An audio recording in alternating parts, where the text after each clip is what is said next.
अस्सलाम वालेकुम ख़वातीन हज़रात, खुशामदीद।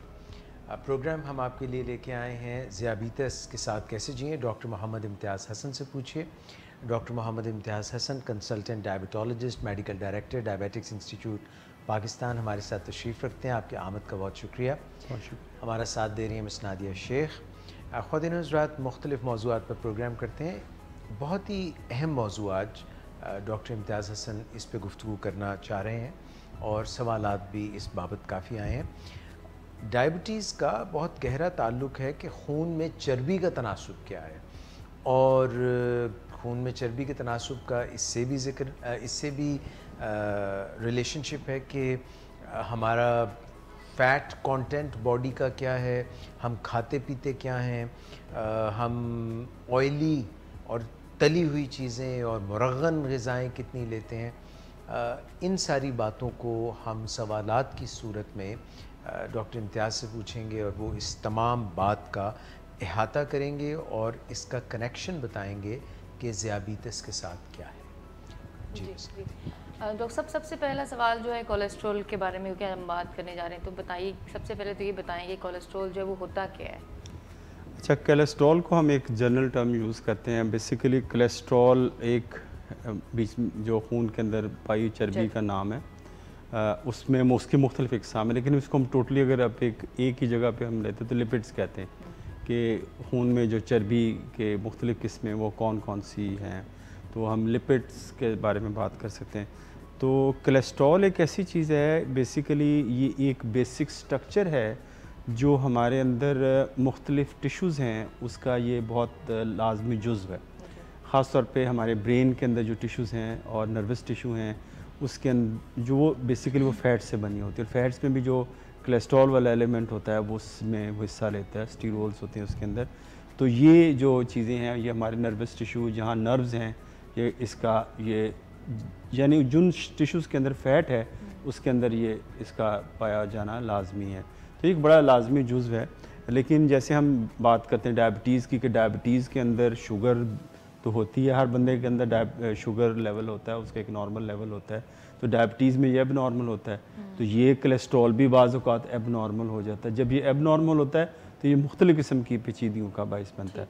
तो कोलेस्ट्रॉल एक किस्म का नहीं है, बहुत सारी इसकी इक़साम है। तो डॉक्टर साहब ये भी तो बताएं ना कि कोलेस्ट्रॉल का फिर डायबिटीज़ से क्या ताल्लुक़ है? देखिए, जो डायबिटीज़ है ना, बेसिकली हम पहले ये लोग कहते हैं जी हम सिर्फ शुगर कंट्रोल करें और हमारा सारे मसाइल ठीक हैं। तो डायबिटीज़ और ये जो लिपिड्स हैं इनका आपस में बड़ा गहरा ताल्लुक़ है, क्योंकि ये एक ही सिस्टम को शेयर करते हैं जो इनको मेटाबलाइज़ करता है, यानी जो इनका टूट फूट का निज़ाम बॉडी के अंदर चल रहा होता है। मतलब अगर डायबिटीज़ में आपको पता है इंसुलिन की कमी होती है, जब इंसुलिन की कमी होती है इसके असरात जिस्म में पाई जाने वाली चर्बी पर भी मुतासर होते हैं, यानी उनका जो लेवल है वो डिस्टर्ब हो जाता है। सबसे जो बड़ी एबनॉर्मेलिटी आती है हमारे अंदर, ट्राइग्लिसराइड आपने एक टर्म यूज़ करते हैं, तो सबसे बड़ी जो एबनॉर्मेलिटी वो ट्राइग्लिसराइड्स होते हैं। तो ट्राइग्लिसराइड बेसिकली एक चर्बी की ऐसी किस्म होती है जो उस चर्बी को जन्म देती है। को ये ट्राइग्लिसराइड जब ये इंसुलिन की कमी से जिस्म जो लिवर है उसमें इसका जो मेटाबॉलिज्म है वो अफेक्ट करता है, और ट्राइग्लिसराइड ये बनाते हैं उस चर्बी को जो दिल के दौरे का बाइस बनती है, जिसको हम एलडीएल कोलेस्ट्रॉल भी कहते हैं, वीएलडीएल कोलेस्ट्रॉल भी कहते हैं, और कुछ आजकल एक और टर्म एपोबी उसे भी यूज़ करते हैं, वो भी इससे बनती है। तो ये यानी ये जो बुरी जो चर्बी है, जो बुरे फैट्स हैं, ये उनको जन्म देती है, और जो अच्छा फ़ैट होता है वो हम बाद में बात करेंगे शायद कि वो उसको ये कम करती है। डॉक्टर साहब, इससे पहले कि मिस नादिया पूछें, ये जो आपने मुख्तलिफ़ इक़साम बताई हैं लिपिड्स की, इनको मेजर किया जा सकता है? देखिए, जो सारी चीज़ें हैं ना, हम पूरे जिस्म के अंदर पूरी जब लिखते हैं ना टेस्ट कहते हैं, जो हमारे सारे मरीज़ों को भी पता होगा कि डायबिटीज़ के पेशेंट का हम कहते हैं total cholesterol, total lipid profile करवाएं। उस लिपिड प्रोफाइल के अंदर मुख्तलिफ़ चीज़ें हैं। एक तो टोटल कोलेस्ट्रॉल उसमें होता है, दूसरा ट्राइग्लिसराइड का लेवल चेक होता है, और तीसरा हमारे एलडीएल लेवल चेक होता है, वीएलडी लेवल चेक होता है, और एचडीएल जो अच्छा कोलेस्ट्रॉल तो उसका लेवल भी चेक होता है। तो आजकल एक और टर्म यूज़ करते हैं non HDL cholesterol, non HDL cholesterol वो यानी चर्बी की किस्म होती है जो सारी इकट्ठी हो जाती हैं, जो दिल के दौरे का जो ख़राब होती हैं, तो उसको उन्होंने एक टर्मिनोलॉजी यूज़ करी, non HDL cholesterol level. Non यानी बग़ैर, नॉन HDL यानी अच्छे को निकाल के जो सारे बुरे इकट्ठे हो जाएं तो वो उसको वो कहते हैं। और ये जो ApoB का आपने जिक्र, ये ApoB ये भी उसी नॉन HDL के अंदर आते हैं। नॉन HDL बेसिकली अलहदा से कोई चीज़ नहीं है, इसके अंदर इस ग्रुप के अंदर सारी जो बुरी चर्बियाँ वो इकट्ठी हो जाती हैं। मिसाल के तौर पे इसके अंदर आपके LDL भी होता है, एक उसमें IDL भी होता है जिसको इंटरमीडिएट डेंसिटी लाइपोप्रोटीन्स कहते हैं। ApoB ये भी दिल के बायस बनता है। तो ये जो दिल के और उसके अंदर जो हार्ट अटैक का बायस बनने वाले होती हैं सारी चीज़ें, वो इकट्ठी एक ग्रुप का नाम उसको दे दिया गया। ApoB का भी मेजर किया जा सकता है? ApoB अवेलेबल है, दुनिया में अवेलेबल, पाकिस्तान में अवेलेबल नहीं है। अच्छा, इसमें जो हम बात करते हैं ना, जो बुरा कोलेस्ट्रॉल है वो LDL कोलेस्ट्रॉल है, और LDL कोलेस्ट्रॉल में भी उसके मुख्तलिफ हिस्से होते हैं। उसको जो हम कहते हैं कि स्मॉल पार्टिकल LDL कोलेस्ट्रॉल होता है वो ज़्यादा ख़तरनाक होता है, वो दिल के दौरे का बायस, विच इज़ मोर एथ्रोजेनिक। एथ्रोजेनिक का मुराद है कि वो दिल की खून की नालियों में ज़्यादा तेज़ी से वो जमाव लेता है। तो ये दिल के जो दौरे का बायस बनता है वो LDL कोलेस्ट्रॉल होता है, और वो भी स्मॉल पार्टिकल, जो स्मॉल डेंस लाइपोप्रोटीन उसे हम कहते हैं, स्मॉल डेंस पार्टिकल, वो वाला ज़्यादा ख़तरनाक होता है। अच्छा, इनके लेवल्स होते हैं जो हमें डायबिटिक पेशेंट को ये जो उनके इंटरेस्ट की बात है कि हर जो शुगर का मरीज़ है उसका जो क्या लेवल क्या होना चाहिए। जो टोटल कोलेस्ट्रॉल उसका 200 मिलीग्राम से कम होना चाहिए शुगर वाले मरीज़ का, और उसका जो ट्राइग्लिसराइड लेवल है वो 150 मिलीग्राम से कम होना चाहिए। जो बुरा कोलेस्ट्रॉल है उसका जो लेवल है वो 100 मिलीग्राम से कम होना चाहिए। लेकिन अगर ये शुगर का मरीज़ दिल का भी मरीज़ है साथ, तो उसका LDL लेवल 70 से कम होना चाहिए, और HDL इसका ज़ाहिर 35 से ज़्यादा होना चाहिए, क्योंकि HDL अच्छा कोलेस्ट्रॉल होता है, ये जितना अच्छा होगा उतना बेहतर होता है। 50 हो तो कैसे? 50 तक हो जाए बहुत अच्छा है, बहुत कम लोग देते हैं, लेकिन बहैसियत मजमूई ये लोगों का हमारे मुल्क में कम पाया जाता है। तो ये इनके नॉर्मल वैल्यूज़ है। ये हमारे सारे डायबिटिक पेशेंट को ये पता होनी चाहिए कि उनके लेवल कहाँ पे ये जा रहे हैं। मिस थोड़ी बात मैं ज़रा वाज़ेह करूँ, फिर आप प्लीज़ पूछिए। देखिए, 3 महीने का टेस्ट आप कराते हैं, शुगर कितनी है, A1C, क्या ये जो अभी आपने टेस्ट बताएं इसका नाम क्या है, ये कब कराते हैं, और कौन सा खून से या किस तरह से होता है? इसमें ज़रूरी है कि 8 से 10 घंटे का आपने कुछ खाया पिया ना हो, फैट यानी इनटेक वगैरह कोई ना हो, आप यानी पानी वगैरह पी सकते हैं, तो खाली पेट फास्टिंग स्टेट में होता है, 8 से 10 घंटे काफ़ी हैं। तो इस टेस्ट का नाम है टोटल लिपिड प्रोफाइल। ये सारी लेबॉरेटरीज़ करती हैं, ये पूरी रिपोर्ट आपको देती हैं, तो उनके वैल्यूज़ मैंने आपको बता दी, तो ये लाजमी करवाना है, और ये तकरीबन हम हर 6 माह बाद हर मरीज़ का करवाना चाहिए। जो डायबिटिक पेशेंट है हर 6 माह बाद उसका वैल्यूएशन करवाते हैं। सर इजाज़त है, आपकी बात कर रहे थे दिल के अमराज को लेकर, तो कोलेस्ट्रॉल और दिल के अमराज जो है वो उनका ताल्लुक क्या है, इसे ज़्यादा डिटेल में बता दीजिए। देखिए, ऐसे होता है कि जो शुगर के पेशेंट के जो उसमें जो ज़्यादा प्रॉब्लम है, उनमें जो सबसे जो कॉमन बीमारी है वो दिल की बीमारी होती है, और दिल की बीमारी की वजह से इसमें एक बहुत बड़ी वजह, एक तो शुगर का कंट्रोल ना होना, और साथ हमारे ये लिपिड का डिस्टर्ब, यानी खून में जो चर्बी के लेवल हैं वो डिस्टर्ब हो जाते हैं, उसका ज़्यादा होता है। और उसमें से भी जो हम बात करते हैं कि जो LDL कोलेस्ट्रॉल है ये दिल के दौरे का बायस बनता है। होता ये है कि जो खून की नालियाँ, जो हमारी वेसल्स हैं जो दिल को सप्लाई करती है, जिसको हम कॉर्नरी वेसल कहते हैं, आम लोग से वेल्व कहते हैं, हालांकि वो वेल्व मेरी एक वेल्व बंद है, वैसे नहीं है, बेसिकली कॉर्नरी आर्टरी की बात करते हैं, क्योंकि मेन 3 आर्टरीज होती हैं दिल को जो सप्लाई कर रही थी। तो उनके अंदर ऐसी तब्दीली आती है कि उसमें कुछ इंजरी की वजह से ये कोलेस्ट्रॉल डिपॉजिट कर जाता है। ये जो LDL कोलेस्ट्रॉल है ये डिपॉजिट करता है, ये अंदर घुस जाता है उसकी खून की नालियों के, उसको जो दीवार के अंदर अपनी जगह बना लेता है। जब जगह बना लेता है तो ये जगह एबनॉर्मल हो जाए, फूल जाती है, तो यहाँ पे आके वो जो खून में जमने वाले प्लेटलेट्स होते हैं वो वहाँ पे आके जमाव कर लेते हैं, और बाज़ औक़ात ये फट जाती है। ये जो जगह होती है जहाँ पे ये डिपॉजिट किया होता है, इसको रप्चर ऑफ प्लाक कहते हैं। इस चीज़ को जो बनती है इसको प्लाक का नाम दिया जाता है। तो बाज़ औक़ात ये प्लाक रप्चर कर जाता है और वहाँ पे खून का जमाव होना है, और ये पूरा खून, जब खून का जमाव, खून जो जिस्म है इसको बंद करने की कोशिश करता है। ये डक्का टाइप पंजाब डक्का लग जाता है, जो वो डक्का लगता है तो वो आर्टरी आगे से ब्लॉक हो जाती है, तो ये हार्ट अटैक होता है। तो अगर हार्ट आर्टरी मुकम्मल तौर पे डक्का लग गया या ब्लॉक हो गया वो तो हार्ट अटैक हो गया, जिसको इन्फेक्शन कहते हैं। अगर 70% है या 90% है तो फिर ये डक्का जो है वो कम है लेकिन सप्लाई आगे कम जा रही है, तो ऐसे में एंजाइना होता है, यानी वो चलने से सांस फूलता है, सीने में दर्द आ सकती है, बोझ महसूस होता है, तो पसीने आ सकते हैं। तो ये दिल की जो बीमारी है यानी मुख्तलिफ इसके उसके जो नाली के बंद होने के तनासब के साथ मुंसलिक है। अगर मुकम्मल बंद हो जाए तो हार्ट अटैक है, अगर खुदा ना खास्ता अगर थोड़ी बंद है, मुकम्मल बंद नहीं है, मुकम्मल एक्लूजन नहीं है, मुकम्मल तौर पे ये बंद नहीं है, तो ये फिर ये एंजाइना या दूसरी अनस्टेबल एंजाइना या आपको स्टेबल एंजाइना, इस तरह की वो चीज़ें होती हैं। एंजाइना ये होता है कि चलने से सीने में दर्द होना, बोझ महसूस होना और साथ सांस चढ़ना। तो शुगर के पेशेंट को अगर चलते हुए सीने में दर्द हो, वॉक करते हुए सीने में दबाव महसूस हो, ठंडे पसीने आएँ या सांस चढ़े, जो पहले सांस नहीं चढ़ता था, घबराहट हो, तो उनको फौरी तौर पे अपने डॉक्टर से मशवरा करना चाहिए। डॉक्टर साहब, अगर ये जो डक्का है या ये जो ब्लॉकेज है ये वहाँ से टूट जाए, जैसे आपने फरमाया वहाँ से हिल जाए और निकल जाए वहाँ से, तो ये फिर गायब हो जाती है या ये भी कोई प्रॉब्लम कर सकती है? ये माइक्रो एम्बुलेंस छोटे छोटे इसके पीसीज होते हैं बॉडी में, किसी जगह भी जाके वो अपने लॉज, यानी बाज़ औक़ात ऐसे होता है कि दिमाग की शरियानों के दिमाग के अंदर चले जाते हैं, तो दिमाग की जो बड़ी नन्ही नन्ही जो कैपिलरीज होती हैं उनके अंदर ये ब्लॉकेज आ सकता है। तो फालिज की भी किस्म होती है, तो फालिज के अंदर भी बेसिकली यही मैकेनिज़्म हो रहा होता है। तो इसलिए हम जब बात करते हैं कि जो डायबिटीज़ पेशेंट हैं उनको अपने लिपिड पे भी उतनी ही नज़र रखने की ज़रूरत होती है।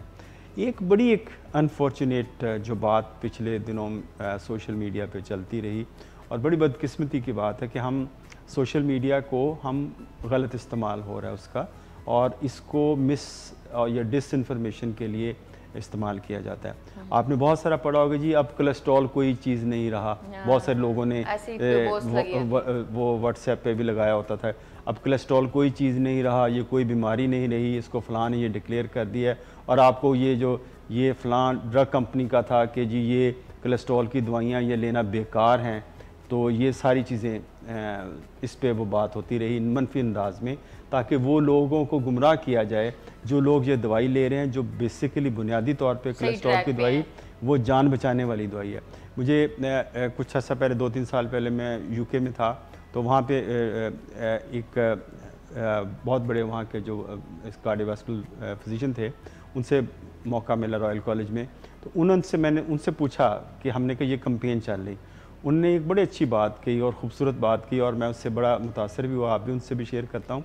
उन्होंने कहा कहते मुझे किसी ने अगर मुझे कोई पूछे कि डायबिटीज़ का क्या इलाज है, तो मैं ना उसको इंसुलिन दूंगा, ना मैं उसको कोई दवाई दूंगा, मैं उसको सिर्फ स्टेटिन दूंगा, यानी जो कोलेस्ट्रॉल की कम करने वाली दवाई दूंगा। यानी इसकी इतनी अहमियत है। तो हम बहुत सारे पेशेंट मेरे ऐसे होते हैं, वो न जाने पता नहीं कोलेस्ट्रॉल की दवाई इस प्रोपेगेंडा से मुतासर होकर वो छोड़ देते हैं, और इसको आप इस दवाई को कतन इसमें कोई तब्दीली ना करें अपने डॉक्टर के मशवरे के बगैर, क्योंकि ये समझें कि ये जान बचाने वाली दवाई है। डॉक्टर साहब, जिस तरह आप फरमा रहे थे, मैं जो पहला सवाल था वापस पलट के उधर ही जा रहा हूँ कि वो कहीं से भी अगर वो धक्का लग गया या ये बढ़ने की वजह से कोलेस्ट्रॉल या ये लिपिड्स, तो वो वहाँ से निकल कर पाँव में या आपने फरमाया दिमाग की छोटी शरियानों में या आँख की शरियाँ पीछे जो हैं उनमें ये, और या अगर कोई जो है इधर वेन्स में इधर भी कोई प्रॉब्लम हो सकती है? अच्छा, इसमें ना जो आप बात कर रहे हैं वो थ्रोम्बस एम्बोलिज्म की बात कर रहे हैं। थ्रोम्बस होता है कि किसी भी जगह पे खून की नाली में, देखें आपकी अल्लाह ताला ने हमें ऐसा निज़ाम दिया हो कि हमारी खून की नालियों के अंदर जो खून है वो एक लिक्विड स्टेट में होता है और वो कभी जमता नहीं है, खून की नालियों के अंदर उसमें जमाव नहीं होता। जो ही कोई इंजरी उनको होती है, जैसे हमारे किसी ज़ख़म आ गया तो आप देखें वहाँ पे खून निकलता है, बहता है और फिर बंद हो जाता है, यानी वो हमारा क्लॉटिंग सिस्टम एक्टिव हो जाता है। तो कुछ लोगों के अंदर ऐसे पैथोलॉजी की वजह से, ऐसी बीमारी की वजह से उनकी खून की नालियों के अंदर, वेन्स के अंदर जमाव आ जाता है। जैसे वो बहुत सारे लोग जो बेड रिडन हैं, जो बिस्तर पे पड़े हुए हैं, कितने कितने महीने से पड़े हुए हैं फालिज की वजह से, या वो किसी बीमारी की वजह से, तो उनकी जो वेन्स हैं, जो टांगों की वेन्स के अंदर ये खून जम जाता है। तो जो ही बाज़ औक़ात वो खड़े होते हैं तो ये जो खून है वेन्स इस टांगों की वेन से गुज़रते हुए दाएं दिल की दाएं तरफ पे जाता है और ये फिर फेफड़ों में चला जाता है, जिसको हम पल्मोनरी एम्बोलिज्म कहते हैं। यानी वो फेफड़ों की नालियों को ब्लॉक कर देता है। उससे ये एक लाइफ थ्रेटनिंग चीज़ होती है और बाज़ औक़ात खुदा न खास्ता ये जानलेवा भी होता है। एक तो ये इसका क्लॉट है। दूसरा हम जो क्लॉट जमता है वो हमारी यहाँ पे जो खून जो गर्दन के अंदर कैरोटिड आर्टरीज हैं, ये दो आपने देखा, जिसको शाहरग का नाम दिया जाता है। ये दो शाहरग होती हैं दोनों तरफ। इसके अंदर भी बाज़ औक़ात यही प्लाक जो दिल की नालियों में होता है यहाँ भी बन जाता है। तो उसमें ये होता है कई दफ़ा अगर वहाँ से कोई रप्चर किया, छोटे छोटे क्लॉट्स निकलते गए, वो दिमाग के अंदर सीधे जाते हैं। वो जब दिमाग के अंदर सीधे जाते हैं वो किसी भी छोटी सी नाली को जो दिमाग के एक हिस्से को सप्लाई कर रही होती है उसको ब्लॉक कर देते हैं, जिसे आप फालज का नाम भी देते हैं। अगर बहुत बड़ा हो गया तो फालज का एरिया ज़्यादा होगा, अगर छोटी छोटी हुई तो कोई भी एक उज़्व मुतासर हो, किसी का बाजू मुतासर हो गया, किसी का हाथ है, अगर पूरा एक तरफ है तो इसका मतलब ये यानी ये एक कॉमन बीमारी है। और बाज़ औक़ात जो उसकी जो फालज की वजह हेमरेज होती है, जो रेयर है तो कम होता है, लेकिन ये वाला जो निकलना थ्रोम्बोसिस एम्बोलिज्म जो बनते हैं इस शाहरग से निकल के जिसका सोर्स होता है, ये ज़्यादा कॉमन है। तो डॉक्टर साहब, अच्छा और बुरा कोलेस्ट्रॉल आपने अभी बताया, तो इसको कैसे, अच्छे और बुरे कोलेस्ट्रॉल को हम कैसे बुरे को कम करें या इससे जान छुड़ा लें, या अच्छे को कैसे बढ़ाएं? हाँ, ये बड़ा अच्छा सवाल है। इसमें देखें कि अच्छा कोलेस्ट्रॉल और बुरा कोलेस्ट्रॉल, HDL जैसे हमने बात की, अच्छा कोलेस्ट्रॉल होता है यानी ये दिल के दौरे का ख़तरा ये कम करता है, और एक LDL होता है, ये बुरा कोलेस्ट्रॉल होता है जो दिल के दौरे का ख़तरा बढ़ाता है। तो मैंने बताया था इसका वैल्यू 100 से कम होनी चाहिए, अगर दिल के मरीज़ है तो 70 से कम होना चाहिए, लेकिन lower is better LDL cholesterol. और इसमें अब ये होता ये है कि इसके लिए 2-3 तरीके हैं, मैं आपको समझा देता हूँ।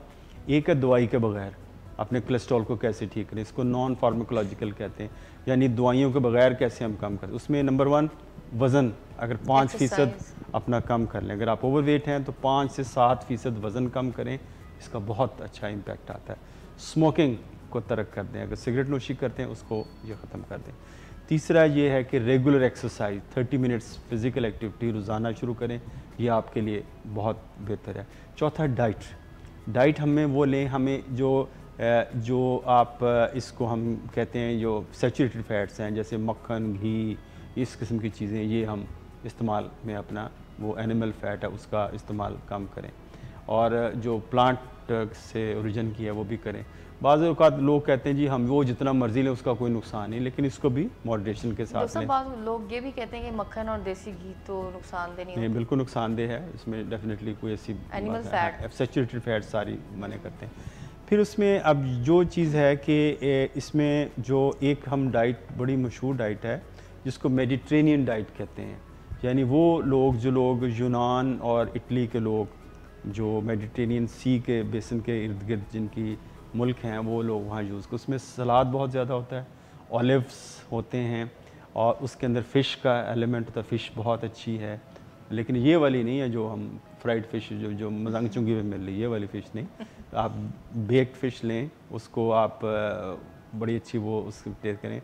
तो ये और इसके साथ जो वो डेयरी, लो फैट डेयरी हैं, जैसे लो फैट मिल्क है, वो आप इस्तेमाल करें।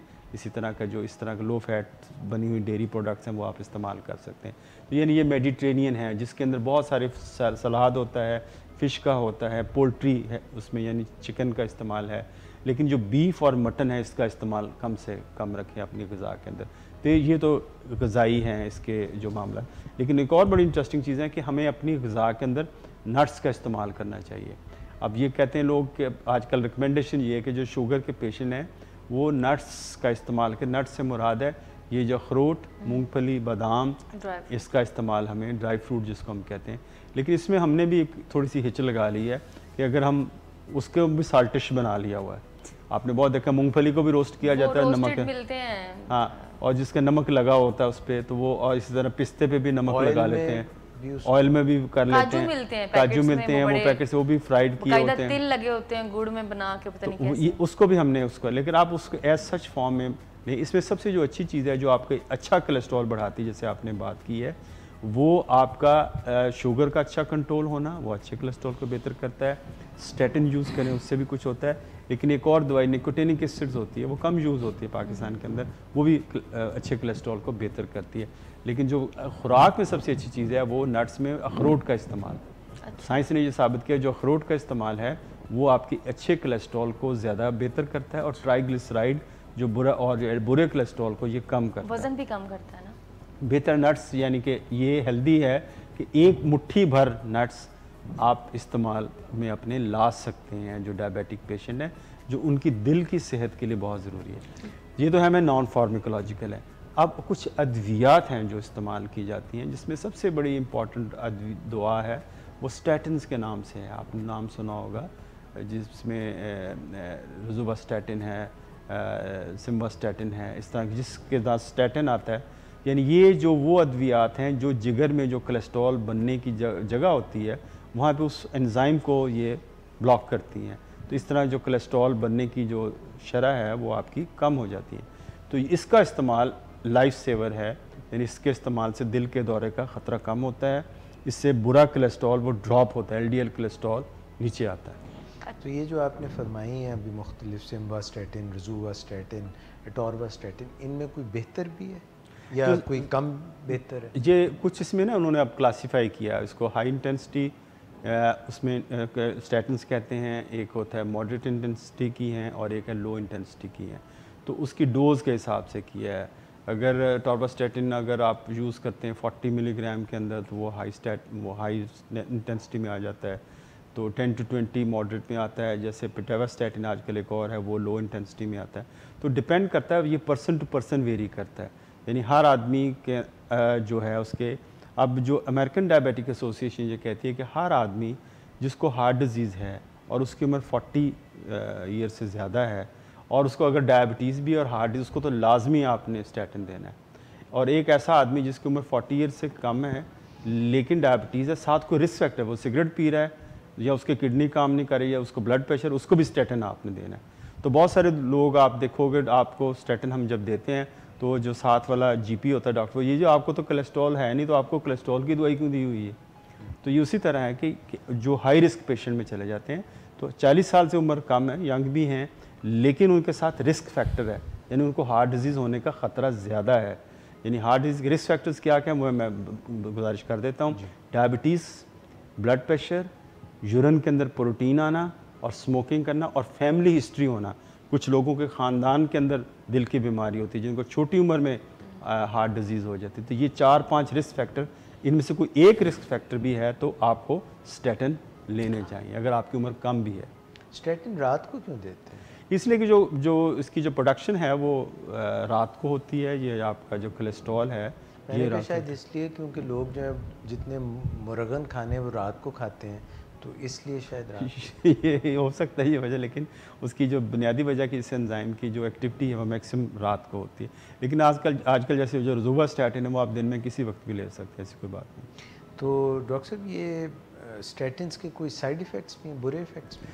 स्टैटिन का जो सबसे बड़ा साइड इफ़ेक्ट होता है ना, वो हम लोगों के ना, जो मैंने देखा अपनी प्रैक्टिस में, माइल्जिया जिसको हम पट्ठों में दर्द कहते हैं। बहुत लोग होते हैं उनको कहते जी आते हैं हमें बहुत पट्ठे कमज़ोर हो गए हैं, बहुत दर्द हो रही है, जिसम में दर्दें हो रही हैं। तो ये एक छोटी कम है, लेकिन ये वक्त के साथ साथ ठीक हो जाती हैं। अगर हो रही हैं तो फिर हम ऐसी अद्वियात देते हैं जो लो पोटेंसी की हों, या वो अद्वियात कुछ ऐसी, जैसे हमने बात की है कि एक दवाई ऐसी भी होती है जो कोलेस्ट्रॉल को इंटेस्टाइन से जज़ब ही नहीं होने देती, एज़िटामाइब के नाम से अवेलेबल है, तो वो भी हम दे सकते हैं।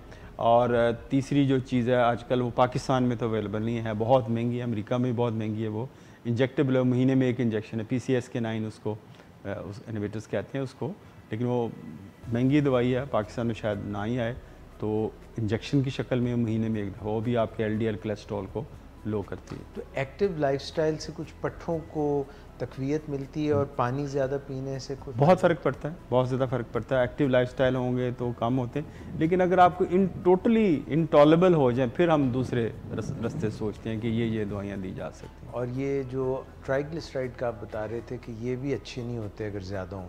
ट्राइग्लिसराइड के जो हम दवाई देते हैं वो फेनोफाइब्रेट या जेम फाइब्रोजिल के नाम से, इनको फाइब्रेट्स कहते हैं, तो ये दिए जाते हैं। लेकिन एक एहतियात की ज़रूरत है कि जिन लोगों के किडनी फंक्शन एबनॉर्मल हो तो उनको ये फाइब्रेट्स नहीं देते।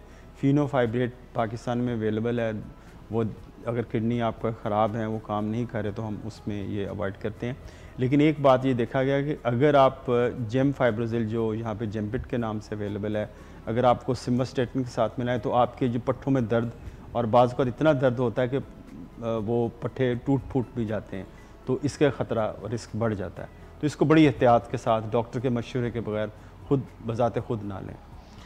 आखिरी सवाल डॉक्टर साहब ये है कि अंडा इस्तेमाल करना चाहिए डेली के लिए? अच्छा, ये बड़ी कंट्रोवर्सी है। लोग कहते हैं जी मैं तो अंडे हम खाएंगे तो कोलेस्ट्रॉल बढ़ेगा, ये बड़ा कंट्रोवर्सी चलती रही है। और रिसेंटली अभी आर्टिकल पब्लिश हुआ है, सर्कुलेशन एक बहुत बड़ा जर्नल है, मेडिकल जर्नल, उसका 2020 में इसी साल ही उसका जो एडिशन है उन्होंने लिखा है, बड़ी इंटरेस्टिंग बात है, उसके अंदर एक आर्टिकल पब्लिश मैं देख रहा था कि उसमें उन्होंने लिखा है कि जो अंडा है वो आपको स्ट्रोक से बचाता है, स्ट्रोक के ख़तरे से तो बचाता उसका वाइट ऑफ द एग बचाता हो? नहीं, येलो होल एग की बात करें। लेकिन ये नहीं कि आप उसको फ्राई किया हो या ऑमलेट बनाए हुए हैं, आप बॉइल्ड लें तो ज़्यादा बेहतर है। और दूसरा कि इसका ये बात इस्टेब्लिश होगी हुई है कि अंडे के इस्तेमाल अगर आप एक रोज़ाना इस्तेमाल करते हैं होल अंडे का, इसके आपके दिल की बीमारी के साथ कोई ताल्लुक नहीं है। पूरा खा लें, योग भी खा सकते हैं, तो ये एक अच्छी खबर है। और अगर 2 अंडे डेली खा लें? जो पहली मैंने बात की स्ट्रोक, उसमें उन्होंने 7 एग्स पर वीक से ज़्यादा का उन्होंने अलाउंस दिया, क्योंकि अमेरिका में आपने देखा होगा वहाँ लोग हमेशा वो 2 ही अंडे खाते हैं नाश्ते में। लेकिन मेरा ख्याल है कि हम मॉडरेशन के साथ अगर लें तो 1 अंडा रोज़ का काफ़ी है, यानी हफ्ते में 7 अंडे आप ले सकते हैं। और कोशिश करें इसको वो तले हुए ऑमलेट और वो बड़े फ्रेंच ऑमलेट और चीज़ के साथ वो बना के आप उसकी वैल्यू एडिड चीज़ ना करें, उसके साथ उसको आप बॉइल्ड की ऑर्गेनिक वो यूज़ करें, वो ज़्यादा बेहतर है। डॉक्टर साहब, ये जो ट्रांस फैट्स हैं और जो हाइड्रोजनेटेड ऑयल्स हैं और जो ज़्यादातर कुकिंग ऑयल्स इसी किस्म के हैं और सस्ते भी मिल जाते हैं ऑयल्स, इनका और जैसे कोकोनट ऑयल है या ऑलिव ऑयल है या एक्स्ट्रा वर्जिन ऑलिव ऑयल है, इनका कोई असर होता है कोलेस्ट्रॉल के ऊपर? कोलेस्ट्रॉल पे ना ट्रांस फैटी एसिड्स है ना, ये इसको हम बैड कोलेस्ट्रॉल, बैड फैट्स कहते हैं। यानी ये वो फैट्स होते हैं जिसमें हम चीज़ों को तलते हैं। आपने देखो कई तो बार बार तलते हैं तो उतने ख़तरनाक होते जाते हैं, ये इतने दिल के अमराज का बायस बनते हैं। आपने देखा हो कि रमज़ान मुबारक में जो समोसों की दुकान पे वो तेल इतना काला हो चुका था बार बार हीट करने से, यानी उसकी जो फ़ैट का जो उसको हम अच्छी फ़ैट को भी बुरी फ़ैट के अंदर कन्वर्ट कर देते हैं। यानी जो फ़ैट स्टोर्ड है आपकी हुई है, ट्रांस फैट्स उसको हम कहते हैं, जैसे ऑयल आपने बताया, तो इनको इस्तेमाल ना किया जाए, ये दिल के लिए ख़तरनाक है। इसीलिए देखिए कि पाकिस्तान में आपने देखा होगा कि कुछ अरसे से जो दिल के अमराज बहुत ज़्यादा आम हो गए, हम इस पर कभी बात भी करेंगे, उसको हम कैसे स्टॉप कर सकते हैं। तो इसमें दिल के अमराज की एक बुनियादी वजह हमारा इनएक्टिव होना, डाइट हमारी बैलेंस ना होना और ट्रांस फैट्स का इस्तेमाल। हम तली हुई चीज़ें हैं, समोसे हैं, कचौरियाँ हैं और पूड़ियाँ हैं, तो ये जो चीज़ें हैं ये हमें नुकसान करती हैं। और जैतून का तेल और ये गिरी का तेल, और ये जैतून का तेल, देखें जो ऑयल जो जिसके अंदर अच्छा एलिमेंट्स हैं वो आपके 2 हैं, एक तो आपका कैनोला ऑयल और दूसरा ऑलिव ऑयल। तो ये आप यूज़ कर सकते हैं, ये इसकी जो सेहत के लिए अच्छा है। लेकिन एक बात बहुत सारे पेशेंट कहते हैं फिर जो जैतून का तेल है या हम ये ले रहे हैं या कैनोला ऑयल है, जितना मर्ज़ी लें, ये जितना मर्ज़ी नहीं है। देखिए एक ऑयल की कैलोरीज वैल्यू है, आप 1 ग्राम ऑयल लेते हैं या फैट्स लेते हैं तो उसके अंदर 9 कैलोरीज हैं। तो ये नहीं कि हमने पवे भर के सालन हंडिया बना ली। स्पून में कितनी होती है? देखें उसमें अगर आप देखें 5 ml के आप उस पर आप कर लें, तकरीबन आपके वो 45 कैलोरीज एक चम्मच के अंदर आ जाती। तो हम तो यहाँ जब हमारे मुल्क में जो हंडिया भूनते हैं या जो पुलाव बनाते हैं या जो कोई डिश बनती है तो उसके अंदर ऑयल तैर रहा होता है, तो हमारी तकरीबन मेरा अंदाज़ा है कि एक प्लेट के अंदर 1000-1200-1500 कैलोरीज तो होती होंगी। तो ये एक बुनियादी वजह है कि हम अपने ज़िंदगी के अंदर जो खाने पकाने के टेक्निक है उसको इम्प्रूव करें। और हमारे मुल्क में बेकिंग का कॉन्सेप्ट नहीं है, बेक्ड हम चीज़ें नहीं लेते या ग्रिल्ड चीज़ों का इस्तेमाल कम है, ट्रेंड नहीं है। तो हम सिर्फ हंडिया का जो मसालों के सालन से मसालों के जायके से हम आशना है। ऑयल जितना हम इस्तेमाल करें उतना लजीज बनता है, जितना ऑयल डालेंगे, जितना ऑयल डालोगे उतना ही घी जितना। सर अगर नोटिस करें ना जो खान टेस्ट को अगर आप फील करना चाहें तो अब कम से कम ऑयल डाल के देखें, चीज़ का टेस्ट आपको तब आएगा। देखिए हमें ग़िज़ाओं का सही जायका नहीं पता, हमें सिर्फ मसालों का जायका पता है। और हमें सिर्फ ये पता है कि सिर्फ घी अच्छा डालेंगे। ख़वातीन को पता है कि जो दिल का रास्ता है वो गट के थ्रू है और वो गट में भी ऑयल इस्तेमाल ज़्यादा करेंगे, लेकिन ये नहीं पता कि वो दिल का रास्ता तो मिल जाता है लेकिन दिल का रास्ता बंद भी हो सकता है। बहुत मेहरबानी डॉक्टर इम्तियाज़ और मिस नादिया, आपका भी बहुत शुक्रिया। ख़वातीन और हज़रात, आज हम बात जो कर रहे थे आपने सुनी होगी और आप इस पर अपनी राय का इजहार कीजिए। डॉक्टर इम्तियाज़ हसन ख़ास तौर पे वक्त निकाल के जो आपके सवालात होते हैं उस पर कमेंट्स के जवाब भी दे रहे होते हैं। अपना बहुत ख्याल रखिएगा, इंशाल्लाह फिर मुलाकात होगी। अल्लाह हाफ़िज़।